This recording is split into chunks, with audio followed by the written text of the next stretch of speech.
That was a glorious lower chrome surgery, and that was C2F. C2F. Yeah, and so that's not your first experience, but that's our first C2F. What did you think about that? The delivery. I think that one of the goals you said is that if you could teach our support staff, like Soleil, she's my number one assistant, to do the conversion, it was so simple. Yeah.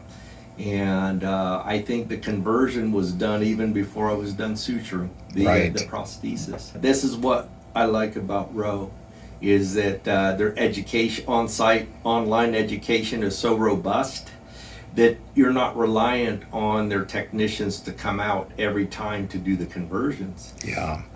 And so I love it. Yeah. And today was nice. We did the small holes. The bite was on.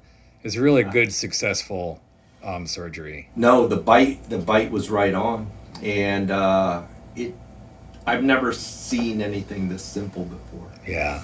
I've never seen it. And then for Soleil, the first time that she did it and backfilled it, it's amazing. Yeah. It's amazing. All right. Another successful chrome case. Oh, yeah. All right. Thanks, Dr. Maximo.